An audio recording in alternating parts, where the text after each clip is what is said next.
Quem é o mestre que está puxando as cordas?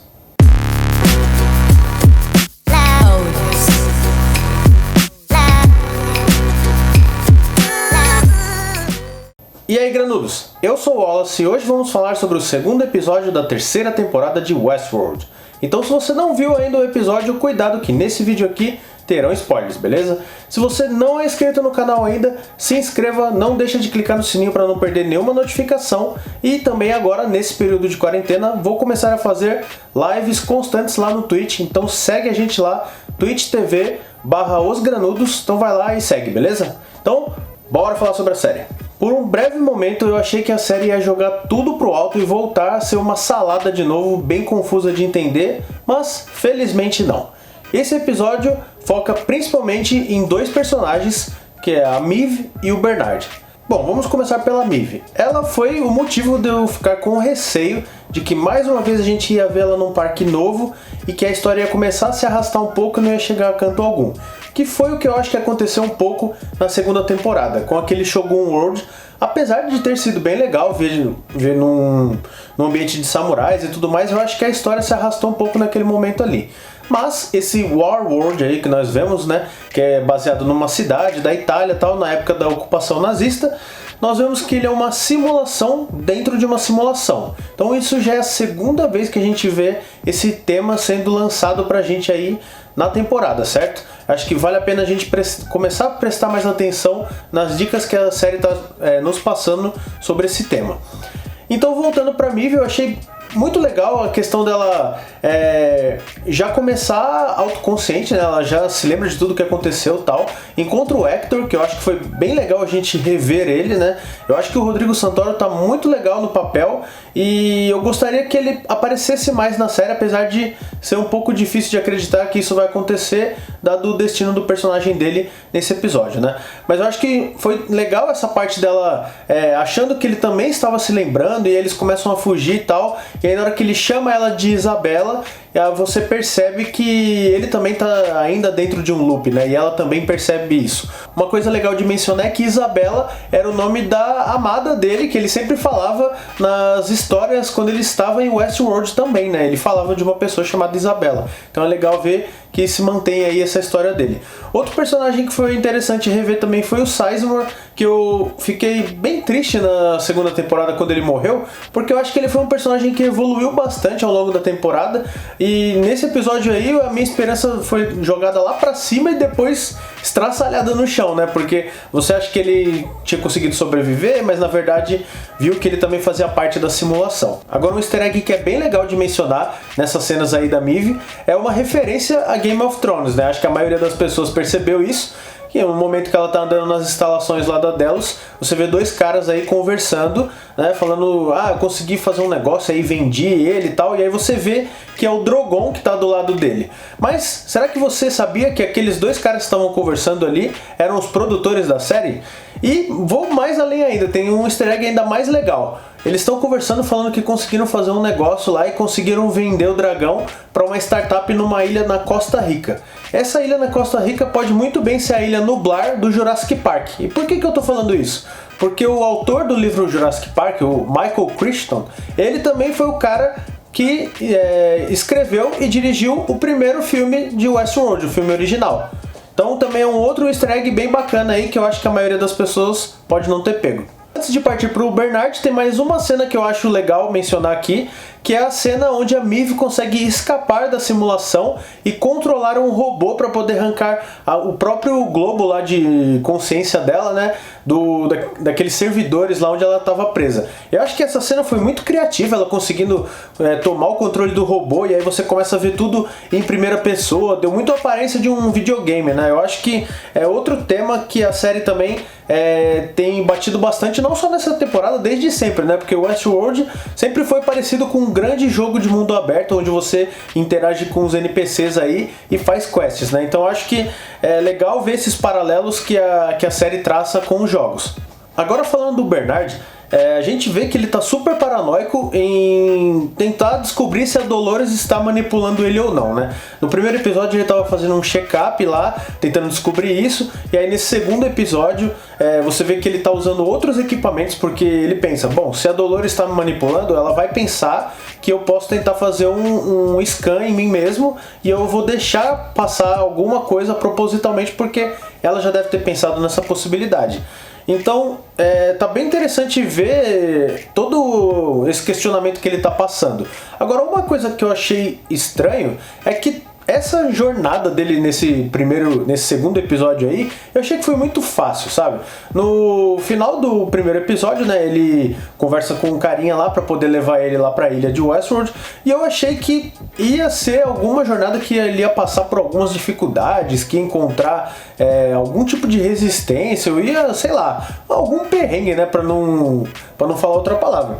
Mas foi tudo muito fácil, sabe? Ele chegou lá na ilha, foi lá na cidadezinha, tudo bem, a cidade podia ser perto ali da praia, né? Então ele não ia ter segurança ali e tal, afinal tinha acabado de acontecer um desastre ali, mas também você pode pensar que por ter acontecido um desastre, né, poderia estar cercado ali, ter algum tipo de segurança, enfim, não sei. Ele vai naquela cidade, tá deserta, beleza, passeia por lá. Aí depois ele entra lá na Delos e começa a mexer nos computadores e tal.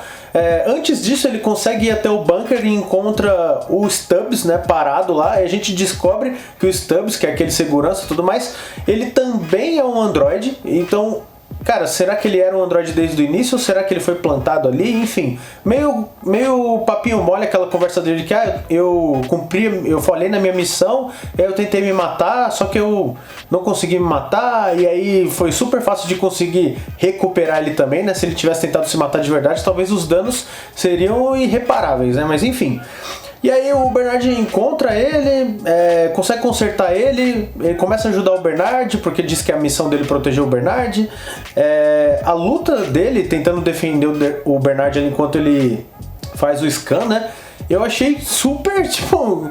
Mano, foi muito forçado, sabe? Ele começa a dar umas pancadas, parecia os Trapalhões, sabe? A luta não... Parecia que era uma coisa de verdade. Então, eu fico na dúvida se tudo aquilo que aconteceu ele não foi proposital, sabe? Ter deixado o Bernard entrar sem nenhum problema na ilha, ter deixado ele invadir lá os computadores e fazer o check-up, o Stubbs convenientemente para o Bernard antes dele fazer alguma descoberta maior ali, antes de terminar o scan, né? Então, ele impede aí o Bernard de continuar. Será que ele não foi plantado ali para poder espionar o Bernard? Mais uma vez, talvez alguém esteja tentando descobrir alguma informação do Bernard. A gente sabe aí que a Delos está trancada fora do oásis lá para onde os androides foram enviados, né? No final da segunda temporada, quando abre aquele portal lá, feito o upload lá da consciência deles para meio que um paraíso digital, e aí aparentemente a Dolores ela moveu esse lugar aí para um ponto onde não um ponto assim fisicamente, né, escondeu em algum lugar criptografado, enfim, para que a Delos não encontrasse. Então pode ser que eles estão tentando recuperar essa informação, afinal de contas isso é muito valioso para eles. Mas agora vamos aí uma pergunta importante e algumas teorias malucas, né? Porque afinal de contas é isso que a gente faz aqui. Cara, a primeira pergunta, quem é Serac? Que é aquele cara que fala lá no final com a Maeve, né? E pede pra ela ajudar a eliminar a Dolores.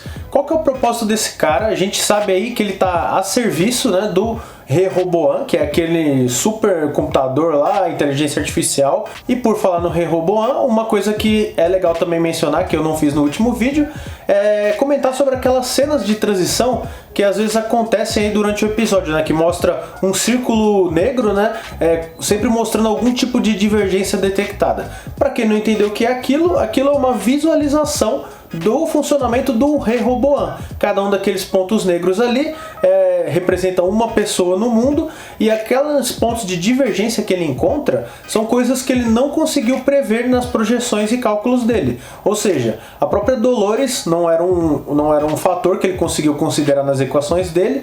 A gente também precisa lembrar aí que o Caleb não tem um implante, então é possível que ele também seja um possível fator divergente aí nos cálculos do Rehoboam. Então, já falando sobre esses cálculos, né, falando sobre essas projeções e tudo mais, vamos aqui a uma teoria maluca.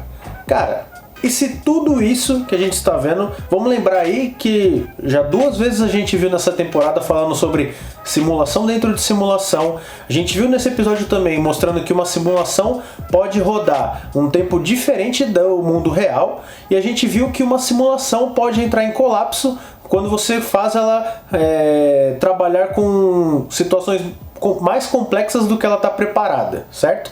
Inclusive foi bem legal essa cena da Maeve quebrando lá as leis da física e quebrando a IA, mandando uma pergunta lá, né, de matemática, porque me lembrou muito um episódio do Rick and Morty, que o Rick faz exatamente a mesma coisa.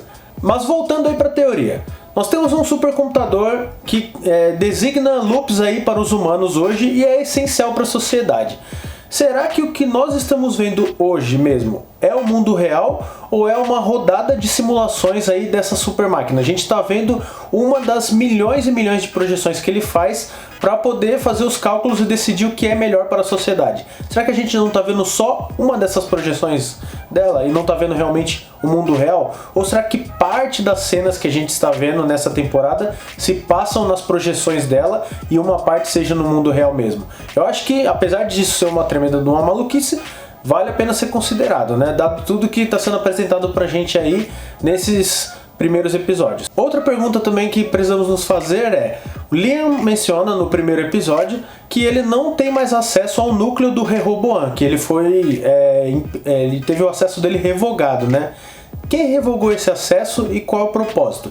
Ele diz que tem um arquiteto que ainda tem acesso a ele e tal, mas será que foi esse arquiteto mesmo? Ou será que foi o próprio Rehoboam que conseguiu aí também adquirir a autoconsciência e trancou o núcleo dele para poder se proteger? E agora ele está usando o Serac como praticamente um avatar aí também para protegê-lo de outra ameaça que ele não conseguiu, né, fatorar nas equações dele, que é a Dolores. Então, cara, eu sei que são coisas muito malucas, sei que são só 2 episódios para poder teorizar tudo, mas vale a pena aí refletir sobre isso, certo? Se tem alguma coisa que eu esqueci de mencionar no episódio, deixa aí nos comentários, deixa aí suas próprias teorias e vamos começar o debate, beleza? Espero que vocês tenham gostado desse vídeo e até a próxima. Falou!